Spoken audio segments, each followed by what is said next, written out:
Greetings, friends. Is rain in Israel such a big deal? Every day we say, at least in the winter, Mashiva Ruach Umarita Geshem. He makes the wind blow and the rain descend. Egypt is watered by the Nile. No one has to think about it. It just happens every year. The river floods and life-giving water revives the land. No prayer required. In the Northeast United States, where I grew up, rain is usually abundant 12 months a year. One hardly thinks about it. No prayer required. In Israel, Lahavdol, by contrast, each drop of rain is a miracle. We need to pray. And I'm quoting from the Chumash, from the Torah, for the land to which you come to possess it is not like the land of Egypt that you left, where you would plant your seed and water it on foot like a vegetable garden, but the land to which you cross over to possess it is a land of hills and valleys. From the rain of heaven, it will drink water. Do we not say twice a day that Hashem provides rain for your land and its proper time, the early and late rains? But this is only as long as we're living by the Torah. Beware, lest your heart be seduced and you turn astray and serve gods of others and bow to them, and the wrath of Hashem will blaze against you. He'll restrain the heaven so there'll be no rain. In Israel, rain depends upon our loyalty to the Torah. I don't have to tell you that this year the world has turned dark. I'm referring not only to the worldwide plague, not only to increasing anti-Semitism, but to Am Yisrael itself, which has suffered the loss of leaders and guides, great rabbis,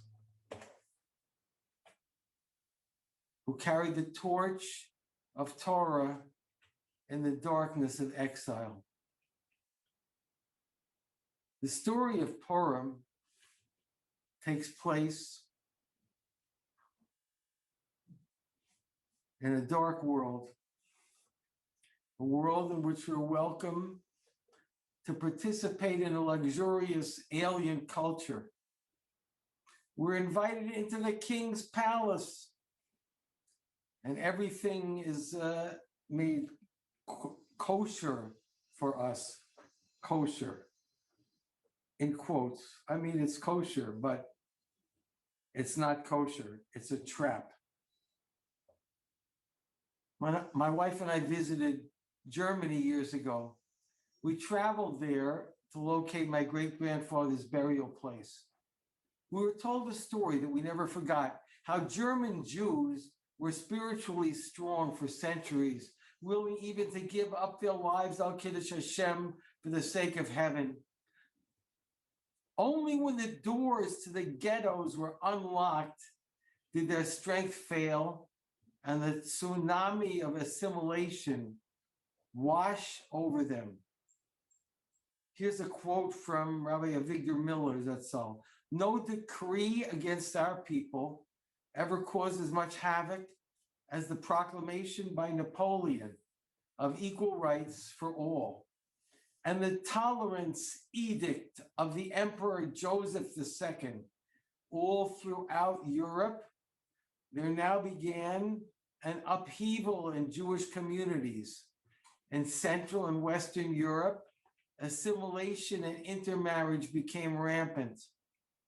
Conversion to Christianity was now a frequent phenomenon. This is all a quote from Rabbi Avigdor Miller. After the ghetto doors were opened and we were invited to join their society, that is when perhaps the greatest evil ever unleashed in the history of mankind erupted in a volcano of torture and hatred. Before Purim, we fast. That's how Queen Esther turned everything around.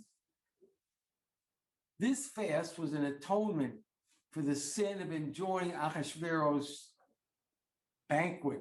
It's a quote from Mayim Loez.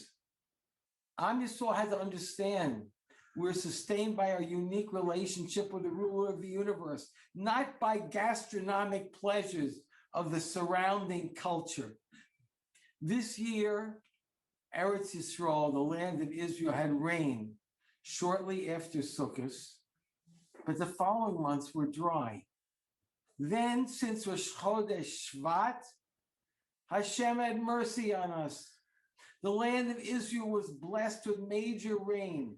Last week, the skies opened for 4 days straight.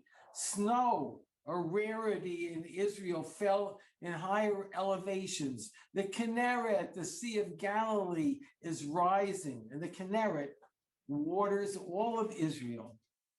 Hashem is showing us that he is with us in the darkness.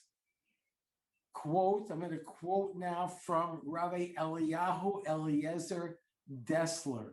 There's an inner power in the heart of a Jew which does not allow him to give up.